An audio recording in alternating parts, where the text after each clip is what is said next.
Hello everyone. सबसे पहले आप सब लोगों को हैप्पी हैप्पी हैप्पी होली।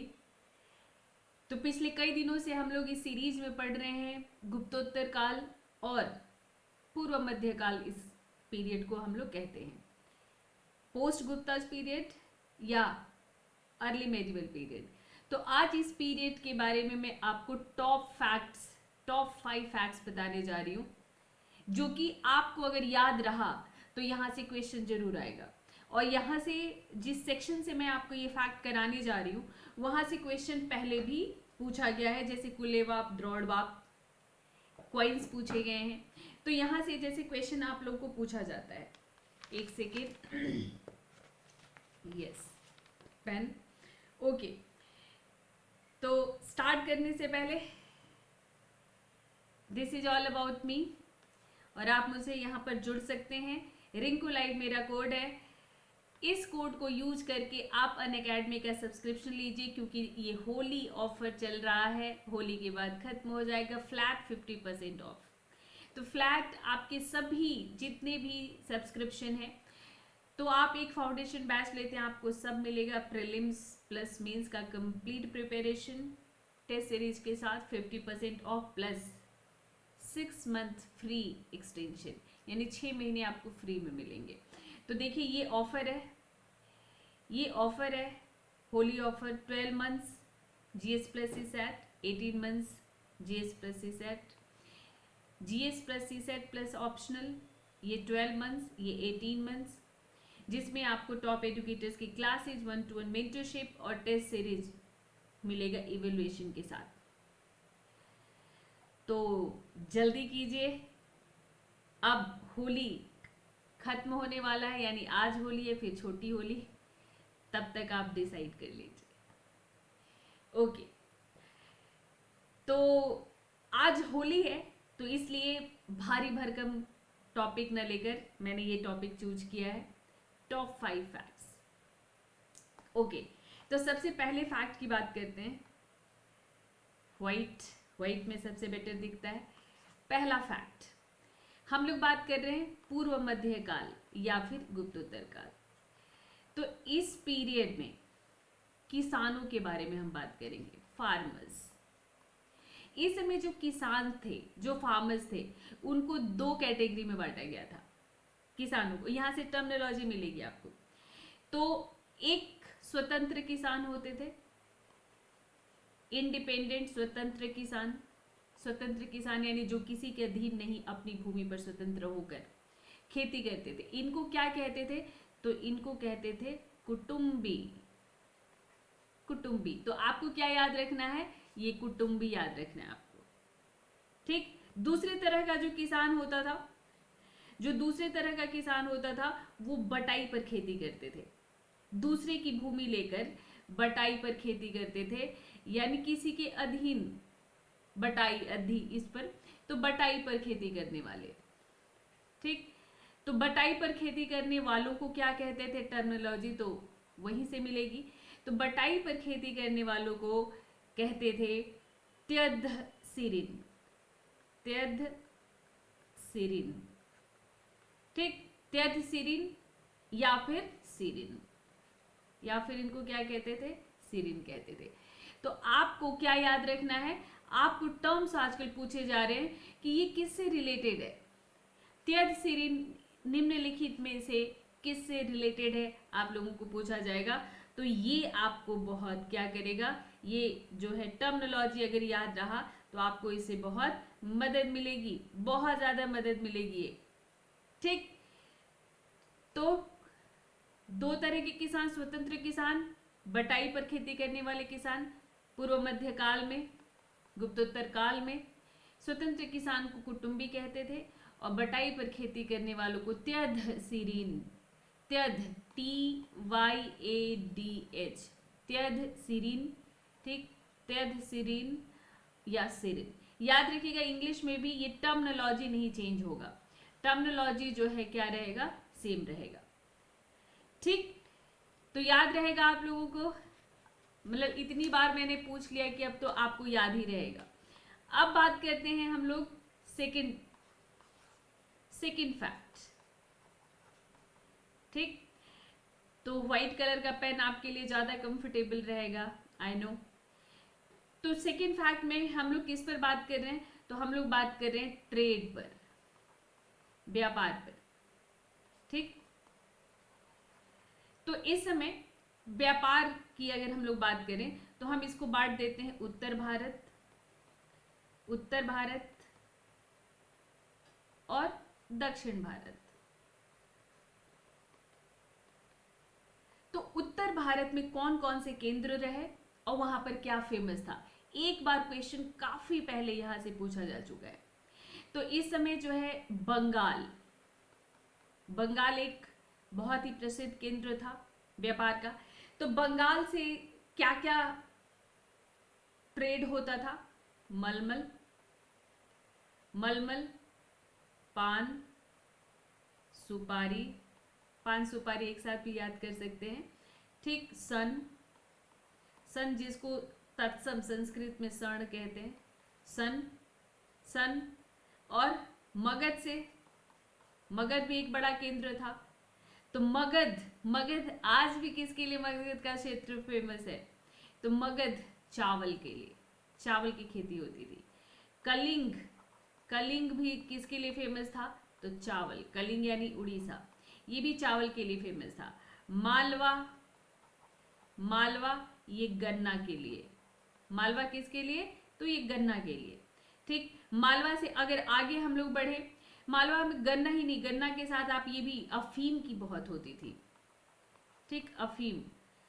और इसके बाद मालवा से आगे बढ़ेंगे तो नॉर्थ में आएगा गुजरात। ठीक, गुजरात से क्या होता था, तो गुजरात याद रखिएगा बे ऑफ खंभात में था। तो गुजरात से सूती कपड़े, बंधेज टाइप के जो है सूती कपड़े, कॉटन क्लॉथ, नील चमड़ा, ये सब जो है गुजरात से। ठीक, जो पोर्ट्स अगर हम लोग बात करें कि यहाँ पर पोर्ट्स कौन कौन से थे, तो यहाँ पे पोर्ट यानी उत्तर भारत का जो व्यापार होता था वो किन किन पोर्ट से होता था, तो ताम्रलिप्ति और सप्तग्राम।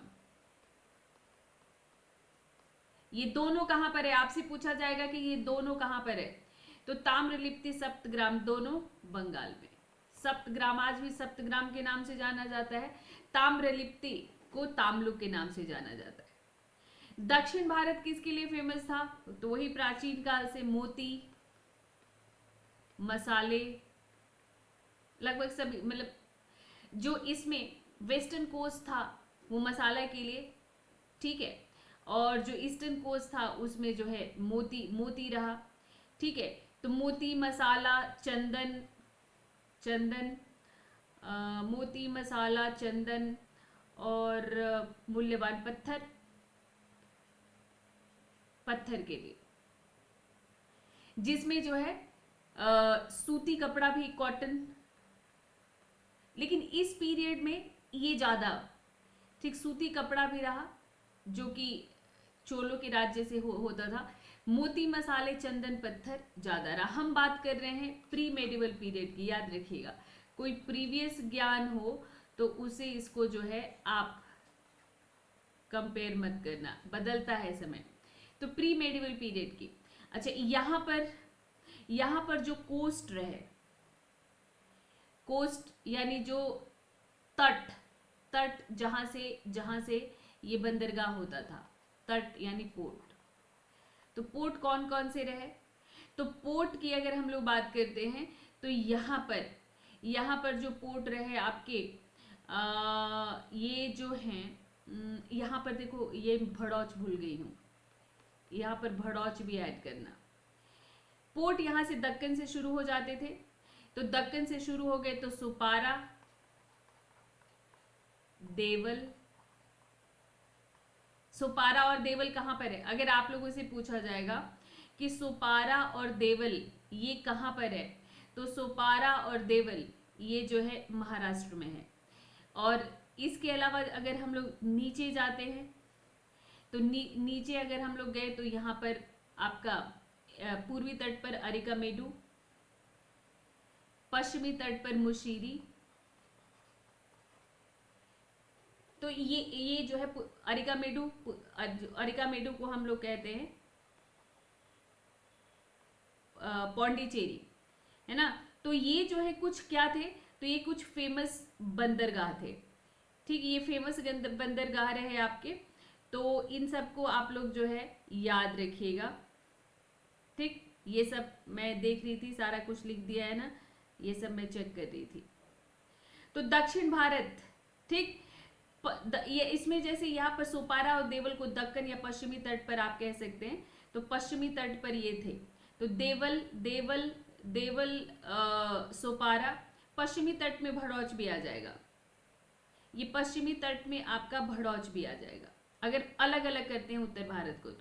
तो भड़ौच, भड़ौच भी आपका पश्चिमी तट पर, खंभात, भड़ौच, और मुशीरी, अरिकामेडू, कोरकई, ये सब जो थे, ये सब जो है आपके दक्षिण भारत में, ठीक। मुशीरी आपका जो है वेस्टर्न कोस्ट पे, और अरिकामेडू, अरिकामेडू, कोरकई, कावेरीपट्टनम, तो ये सब जो है आपके ईस्ट मतलब पूर्वी घाट की तरफ, जैसे कोरकई पांडे राज्य में था।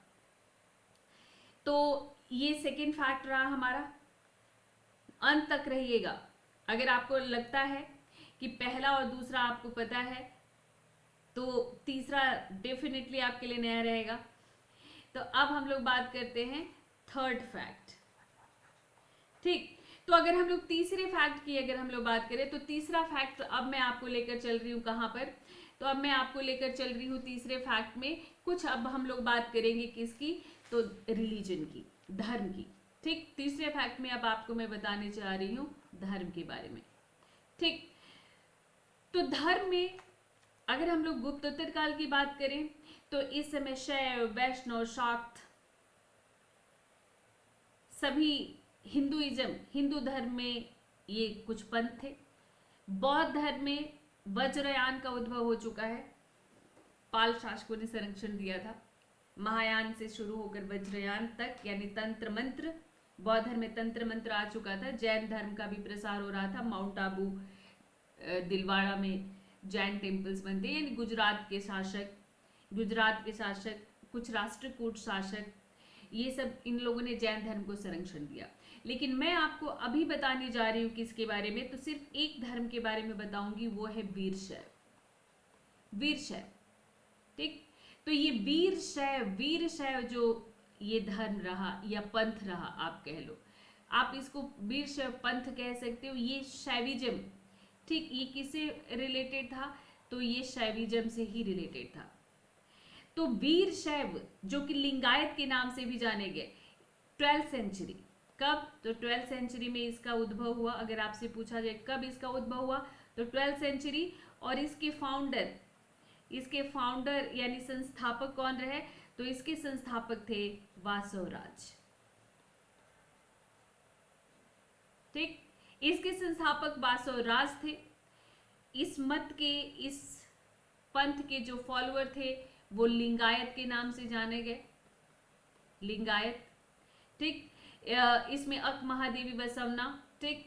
तो ये लिंगायत के नाम से ये जाने गए, और ये इनकी फिलॉसफी क्या थी, तो ये जातिवाद, ठीक, ये जातिवाद का विरोध करते थे।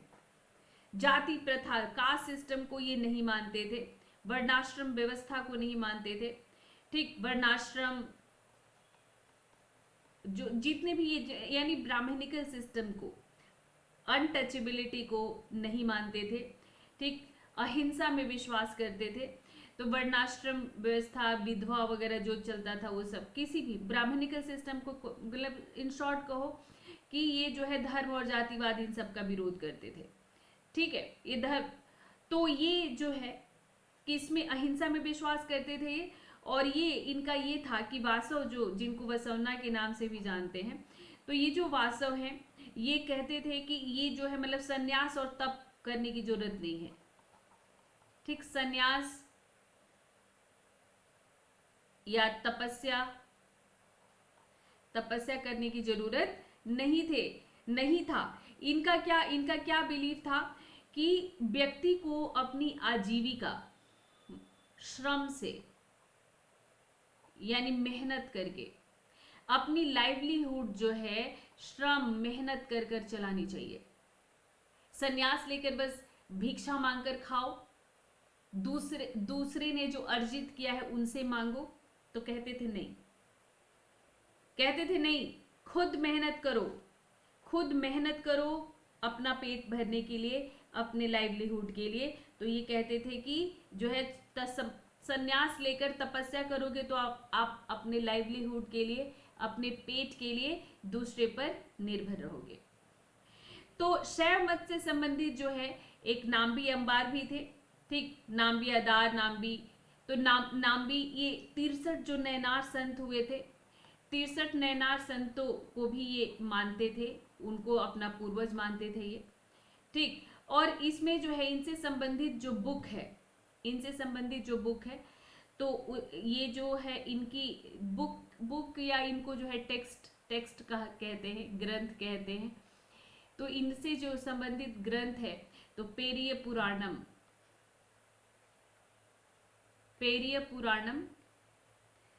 और दूसरा है आपका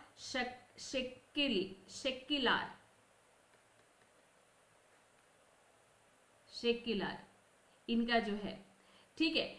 तो ये जो है मतलब इसमें जो नाम्बी अंबार थे, नाम्बी अंबार, तो नाम्बी अंबार या नाम्बी आदार अंबार भी कहीं कहीं लिखा रहता है, आप नाम्बी याद रखिएगा, नाम्बी NAMBI। तो नाम्बी को जो है तमिल व्यास, ठीक है, क्योंकि इन्होंने 11 तिरुमुरई भी इनकी संकलन है, तिरुमुरई इनका संकलन है, और तिरुमुरई 11 संतों की कविताओं का, भजनों का संकलन है। तो इनको तमिल व्यास के नाम से जानते हैं। तमिल क्षेत्र, तो आपसे पूछा जाएगा कि तमिल क्षेत्र का व्यास किसे कहते हैं, तो आप कहेंगे कि नाम्बी अंबार को। तो नाम्बी अंबार को जो है तमिल क्षेत्र का, और ये जो है जो शैव होते थे, तो ये इनको जो है वीर शैवत में गुरु जंगम, ठीक, गुरु जिनको जंगम कहा गया, जंगम और लिंग में बहुत ज्यादा विश्वास करते थे ये। तो वीर शैव मत में गुरु जंगम और लिंग को अधिक महत्व दिया गया है, ठीक। और कहा गया 8 नियम बनाए गए थे जिनका पालन जरूरी था, और ये जो है पूरी तरह से बहुत उदार लिबरल माना जाता है। और इसमें ये कहा गया कि भाई आप जो है मेहनत करते हुए और अपने जीवन में सात्विक रहते हुए 8 नियमों का पालन करते हुए आप अपनी जिंदगी को व्यतीत कीजिए। तो ये इसमें पेरिय पुराणम सेक्किलार इनके ग्रंथ का नाम भी, अंबार का नाम याद रखना आप, ठीक। इनके फाउंडर वासवराज वासव या वसवना के नाम से जाने जाते हैं, 12th सेंचुरी में हुआ, और इनका बिलीफ सिस्टम क्या था वो याद रखेंगे आप। Fourth fact related to pre medieval period.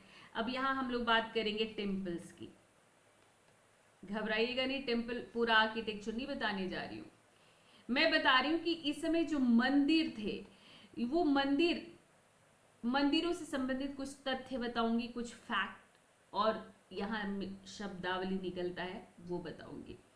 तो मंदिरों का क्या योगदान रहा, मंदिरों का योगदान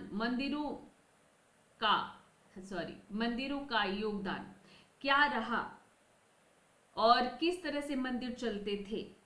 तो मंदिर देखो पूरा जो है सिर्फ पूजा अर्चना का केंद्र नहीं था, ये जो है कई तरह के कल्चरल और इकोनॉमिक एक्टिविटीज के सेंटर भी थे, ठीक। तो यहाँ पर जो है मंदिरों को जो कई कला और संस्कृति को भी संरक्षण देते थे, इनका खर्च कैसे चलता था, तो इनको बहुत सारे कर मुक्त गांव मिला करते थे, ठीक। तो जो है मंदिर को गांव मिलते थे, और इनका जो पैदावार होता था गांव का, जो राजकीय राजस्व, राजकीय भाग जो होता था वो मंदिरों को मिल जाता था, राजस्व मंदिरों को मिल जाता था। तो उसको क्या कहते थे, इसको क्या कहते थे जो मंदिरों को मिलता था किससे, तो दान में मिली गांवों से, तो उसको कहते थे मेलावार। मेलावार कहते थे। क्या कहते थे इसको? मेलावार। ठीक, तो ये आप टर्म याद रखेंगे, मेलावार, जो कि मतलब एक तरह से ये राजकीय था, रॉयल था, जो राजा के पास जाता वो अब इनके पास जा रहा है, तो इसलिए उसको मेलावार कहते थे।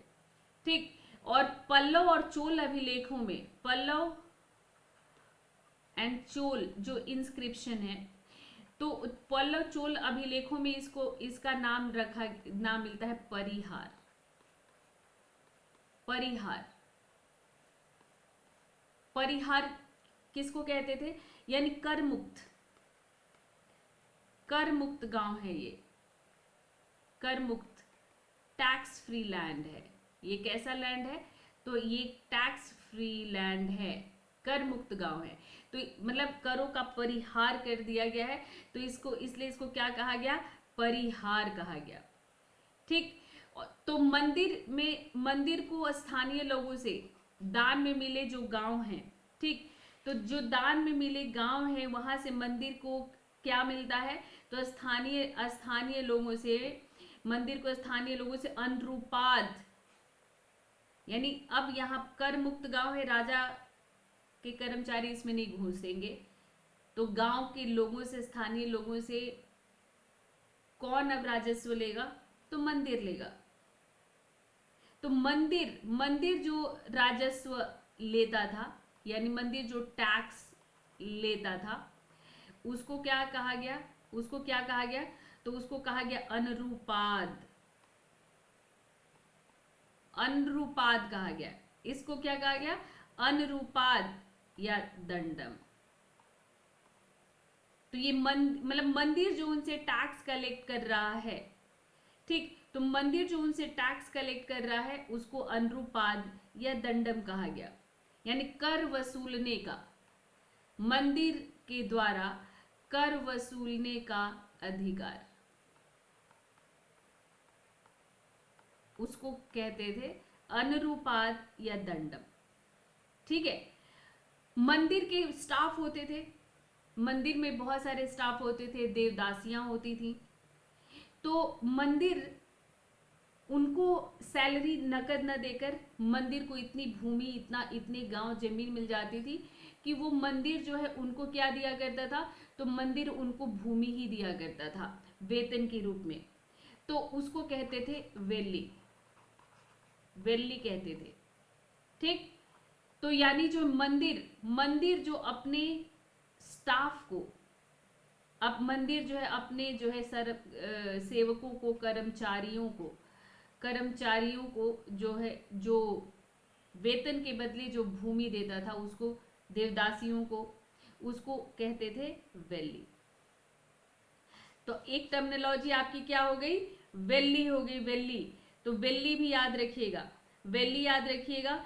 और इसमें जो है ब्राह्मणों का, ये कुछ ऐसे गांव होते थे जो केवल ब्राह्मणों के होते थे, तो मतलब ब्राह्मण, उसमें ब्राह्मण ही रहते थे, तो उसको जो है चतुर्वेदी मंगलम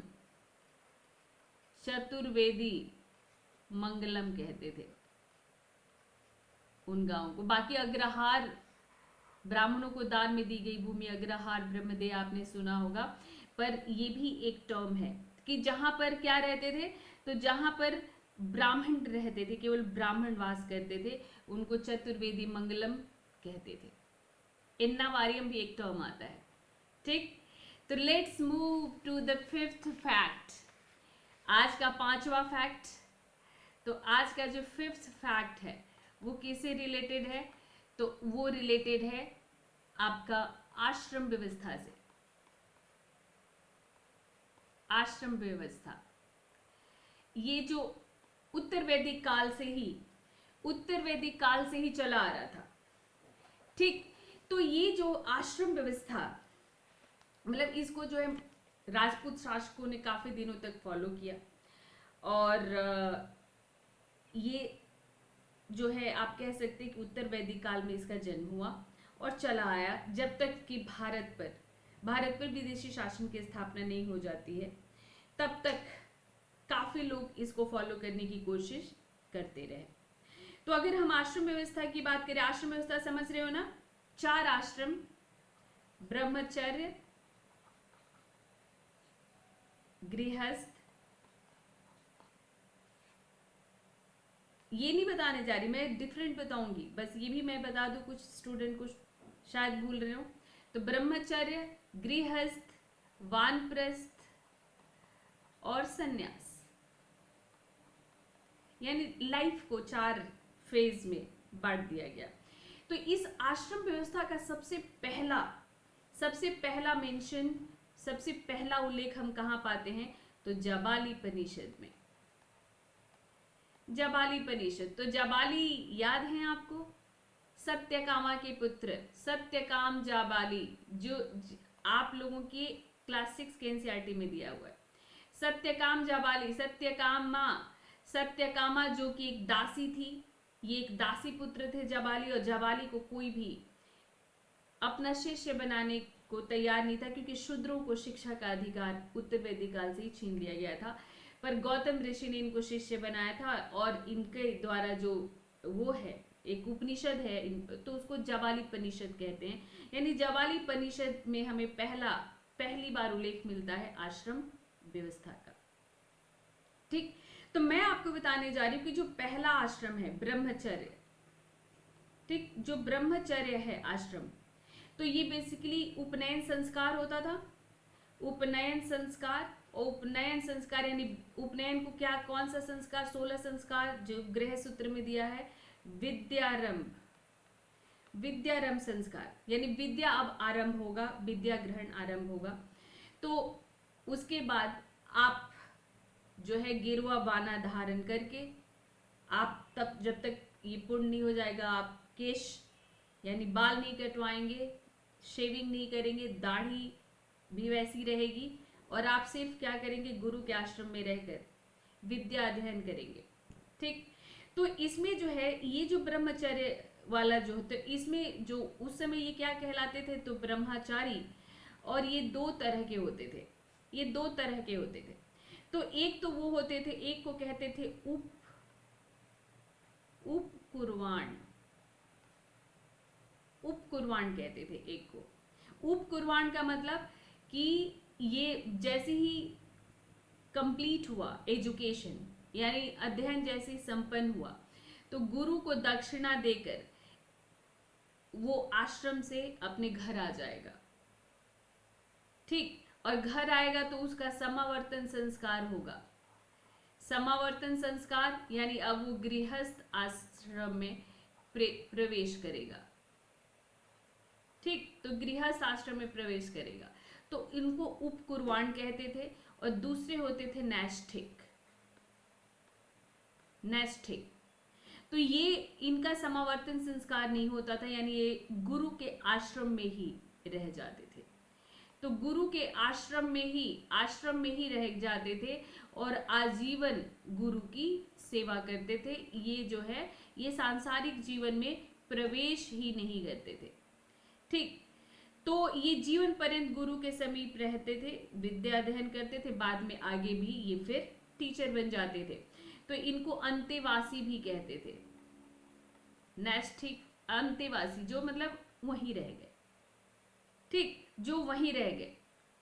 तो मेरा टारगेट था आपको इस आश्रम के बारे में, उपकुर्वाण और नैष्ठिक के बारे में बताने का।